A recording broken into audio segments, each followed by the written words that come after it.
अस्सलाम वालेकुम, कैसे हैं आप सब। तो आज मैं बात करने जा रहा हूँ एक्सरसाइज 2F के क्वेश्चन नंबर 3 की। मेरे पास ये बुक 2 है जिसको हम D2 भी बोलते हैं और उसका चैप्टर नंबर 2 चल रहा है।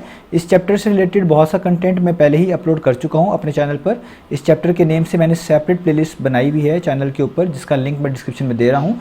अभी तक का जितना कंटेंट इस चैप्टर की एक्सरसाइज से रिलेटेड अपलोड हुआ है वो सारा आपको इस लिंक में मिल जाएगा जो मैंने डिस्क्रिप्शन में दे दिया है। और जो इन फ्यूचर मैं अपलोड करूंगा इस चैप्टर से रिलेटेड कंटेंट वो भी आपको इसी प्लेलिस्ट पे मिलेगा। तो अगर आप इंटरेस्टेड हो इसके बाकी सॉल्यूशंस में तो आप प्लेलिस्ट जो कि जिसका लिंक मैंने डिस्क्रिप्शन में दिया हुआ है वो आप लोग देख सकते हैं। तो आइए अब स्टार्ट करते हैं इस एक्सरसाइज के क्वेश्चन नंबर 3 को। तो इसकी में हम पहले स्टेटमेंट रीड करेंगे, उसको समझेंगे और उसके बाद इसका सोल्यूशन करेंगे। तो स्टेटमेंट में लिखा हुआ है a belt and a wallet cost $42।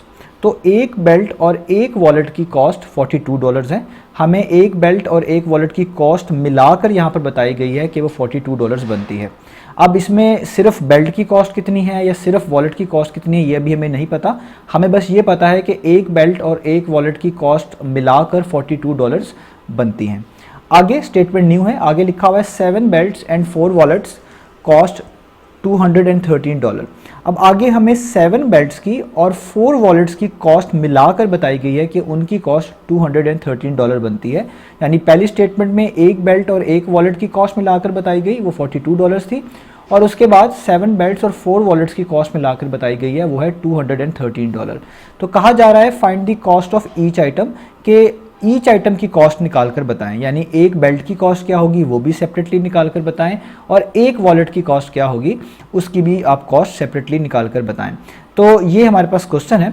अब हम इसका स्टार्ट करते हैं सोल्यूशन को, तो देखते हैं हम इसको किस तरीके से इसके सोल्यूशन को अप्रोच करेंगे। तो देखें यहाँ पे कॉस्ट हमें बेसिकली फाइंड करनी है, और मैंने आपको बताया इस तरह के क्वेश्चन में जिन चीज़ों के साथ चीज़ों को रिलेट किया जा रहा होता है या अक्सर औकात जो चीज़ फाइंड करनी होती है उसी को बेसिकली हम सपोज कर लेते हैं या लेट कर लेते हैं। तो यहाँ पर हमने बेसिकली कॉस्ट फाइंड करनी है, तो हमें यहाँ पे कॉस्ट को ही लेट करना है। अब यहाँ पे आइटम्स हैं दो, एक है बेल्ट और एक है वॉलेट। तो हम दोनों की कॉस्ट को लेट कर लेते हैं। हम कह लेते हैं let the cost of a belt be $X, let the cost of a belt be $X। मैंने खुद से सपोज कर लिया कि एक बेल्ट की जो कॉस्ट है ना वो $X है, यानी मैं बेल्ट को बेसिकली बेल्ट की कॉस्ट को X से रिप्रेजेंट कर रहा हूँ। आपके पास चॉइस है, आप जोन सा भी वेरिएबल यूज़ कर सकते हैं, लेकिन फ्रिक्वेंटली हम ये यूज़ कर रहे होते हैं तो इसलिए X और Y में चीज़ें रखते हैं ताकि और चीज़ें आसान रहें। तो मैंने कॉस्ट को लेट कर लिया बेल्ट के, वो है $X। इसी तरीके से मैं वॉलेट की कॉस्ट को भी लेट कर लेता हूँ। तो मैं लिखूँगा, आगे लिख लेता हूँ इसके, let the cost of belt be $X and the cost of a wallet be $Y। तो मैंने खुद से यहाँ पे सपोज कर लिया कि एक बेल्ट की जो कॉस्ट है वो $X है और एक वॉलेट की जो कॉस्ट है वो $Y है। ये मैंने खुद से सपोज कर लिया। तो पहली स्टेटमेंट के मुताबिक एक बेल्ट और एक वॉलेट की जो कॉस्ट है वो $42 बनती है, यानी इन दोनों की कॉस्ट को ऐड किया जाए तो $42 बननी चाहिए।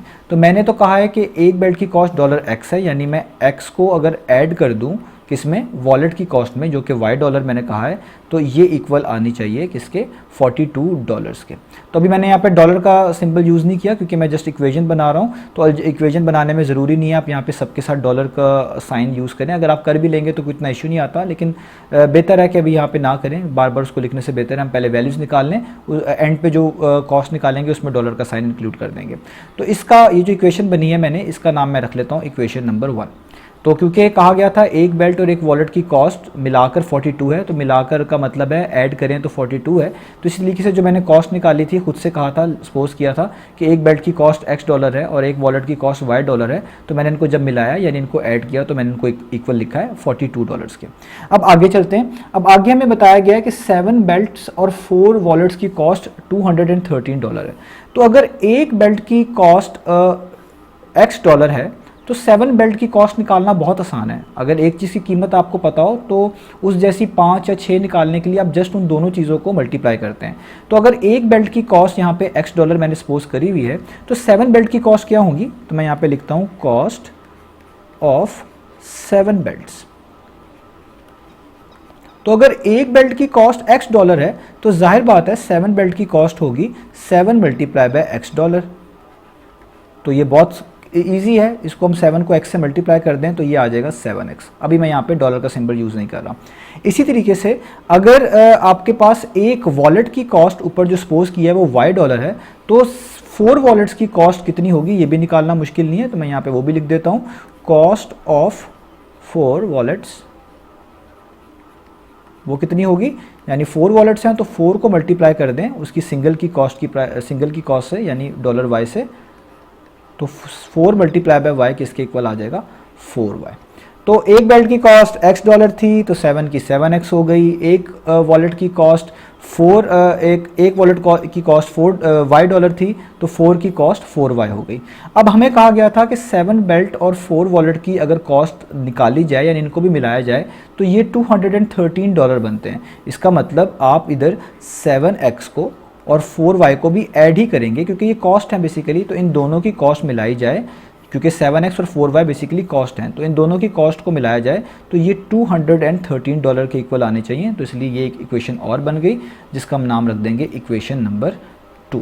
तो इस तरीके से आपने इक्वेशन बनानी है, ये इक्वेशन आपको मदद करेंगी इनकी कॉस्ट ऑफ ईच आइटम निकालने में। तो देखिए एक इक्वेशन ये बन गई x प्लस वाई इक्वल्स 42 और एक इक्वेशन बन गई 7x प्लस 4y इक्वल्स 213।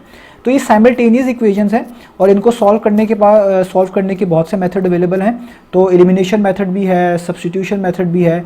तो मैं यहाँ पे सब्स्टिट्यूशन मेथड से इसको सॉल्व करूँगा। आपके पास चॉइस है, आप जौन सा मर्जी मेथड आपको ईजी लगे आप वो इस पर अप्लाई करके x और y की वैल्यूज निकाल सकते हैं। तो सब्स्टिट्यूशन मेथड में क्या करते हैं कि अक्सर औकात पहली इक्वेशन में से कोई x या y की वैल्यू सेपरेट कर लेते हैं और उसको हम पुट कर देते हैं दूसरी इक्वेशन में और इस तरीके से हम x और y की वैल्यू निकाल लेते हैं। तो मैं पहली वाली इक्वेशन में से x की वैल्यू जो है सेपरेट करने जा रहा हूँ। मैं यहाँ पे लिखूंगा, मैं सब्स्टिट्यूशन मेथड यूज़ कर रहा हूँ तो मैं लिखूंगा फ्रॉम इक्वेशन नंबर 1।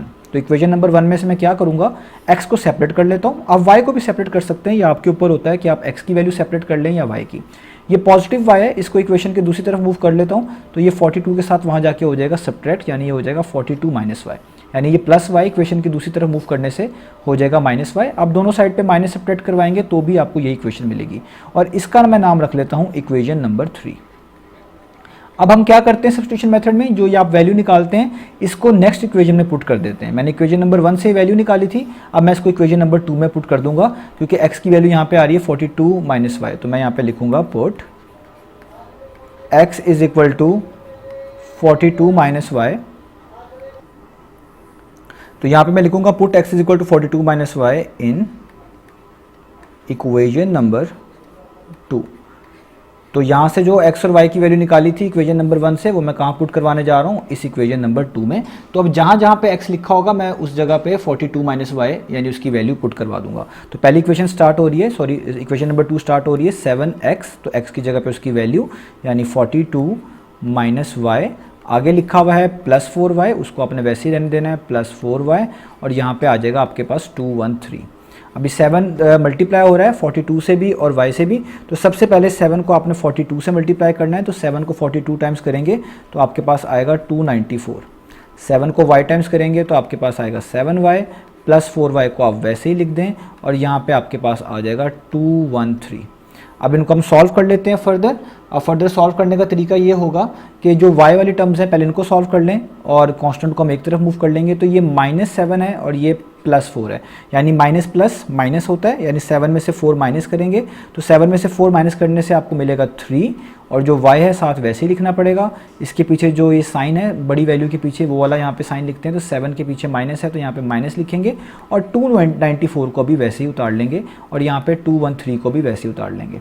अब मैं क्या करता हूँ, मैं जो है इस -3y को इक्वेशन के दूसरी तरफ मूव कर लेता हूँ और इस 213 को इक्वेशन के इस साइड पे मूव कर लेता हूँ, यानी लेफ्ट साइड पे मूव कर लेता हूँ। तो 294 यहाँ पे ऐसे ही रहेगा, ये प्लस 213 है, इसके पीछे कुछ नहीं लिखा हुआ था, मैंने खुद से प्लस लिखा है। तो इक्वेशन के इस तरफ मूव करेंगे तो ये हो जाएगा माइनस, तो ये हो जाएगा 213। आप दोनों साइड पे इक्वेशन के 213 सब्ट्रैक्ट करवा दें तो भी उसका मीनिंग यही बनता है। और ये -3y है, इसको इक्वेशन के राइट साइड पे ले जाता हूँ, ये वहाँ जाके हो जाएगा +3y। आप इक्वेशन के दोनों साइड पे +3y करवा दें और इक्वेशन के दोनों साइड पे आप -213 करवा दें, यानी सब्ट्रैक्ट करवा दें 213, तो भी आपको यही इक्वेशन मिलने वाली है जो मैंने यहाँ पर लिखी है। अब यहाँ पे तो 294 में से 213 यानी 213 आपको माइनस कर देना है, तो 294 में से आप 213 माइनस करेंगे तो आपको यहाँ पे मिलेगा 81, और यहाँ पे 3 वैसे ही मौजूद है, y वैसे ही मौजूद है। अब 3y टाइम्स हो रहा है, यानी 3 बेसिकली मल्टीप्लाई हो रहा है। आपको इसको इक्वेशन के दूसरी तरफ मूव करना है, तो वहाँ जाके इसको डिवाइड करना पड़ेगा, तो ये 81 से डिवाइड होगा। आप दोनों साइड्स पे 3 को डिवाइड भी करवा सकते हैं, तो भी उसका मीनिंग यही होगा। तो 3 1 टाइम्स और 3 27 टाइम्स होता है, तो y की वैल्यू तो आ गई, वो आपके पास आ गई है 27। तो एक वैल्यू तो हमने निकाल ली। अब y किसको रिप्रेजेंट कर रहा था? y रिप्रेजेंट कर रहा था वॉलेट को, बेसिकली वॉलेट की कॉस्ट को। तो ये बेसिकली हमारे पास वॉलेट की कॉस्ट तो आ गई, ठीक है। तो ये एक वॉलेट की कॉस्ट आई है, तो मैं यहाँ पे लिख लेता हूँ कि ये तो वॉलेट की कॉस्ट आ गई 27। अब रह गया मसला सिर्फ बेल्ट की कॉस्ट का, जिसको हम x से रिप्रेजेंट कर रहे थे। तो अब ये वाली y की वैल्यू हमने किसी भी इक्वेशन में पुट करवा देनी है, तो मैं इसको इक्वेशन नंबर 3 में पुट करवा देता हूँ, जो कि लिखी हुई है 42 - y। तो मैं यहाँ पे लिखता हूँ इक्वेशन नंबर 3 दोबारा से। मैं यहाँ पे लिखूँगा इक्वेशन नंबर 3, जो कि थी x = 42 - y। अब इसमें जस्ट ये वाली y की वैल्यू पुट कर देता हूँ, तो ये हो जाएगी x = 42 - 27, क्योंकि y की वैल्यू 27 है। तो यहाँ पे हमारे पास x का आंसर आ जाएगा। हमने जस्ट 42 में से 27 को माइनस कर देना है, तो आपको पता है 42 - 27 हो जाएगा 15। तो x से हमने किस चीज़ को रिप्रेजेंट किया हुआ था? इसको हमने रिप्रेजेंट किया हुआ था कॉस्ट ऑफ अ बेल्ट। तो मैं आप यहाँ पे लिखूँगा कि ये आ गई बेसिकली बेल्ट की कॉस्ट, ठीक है। तो अभी दोनों कॉस्ट आ गई हैं, इसका मतलब जो हमारा रिक्वायर्ड आंसर था वो बेसिकली था 15 और 27। तो कॉस्ट ऑफ अ बेल्ट, यानी एक बेल्ट की कॉस्ट $15 है। मैं यहाँ पे लिख लेता हूँ कॉस्ट ऑफ अ बेल्ट, ठीक है। वो बेसिकली कितनी आई है मेरे पास? वो आई है $15। और इसी तरीके से मैं लिख लेता हूँ कॉस्ट ऑफ अ वॉलेट, जो कि मैंने फाइंड करके दिखानी थी, जिसको मैं y से रिप्रेजेंट कर रहा था, और वो अभी ऊपर आई है, मैंने आपको दिखाया है, वो बेसिकली आई है 27। तो मैं वो यहाँ पे लिख लेता हूँ $27। तो यही हमने फाइंड आउट करके दिखाना था। तो यहाँ पे हमारे पास ख़त्म हुआ एक्सरसाइज 2F का क्वेश्चन नंबर 3।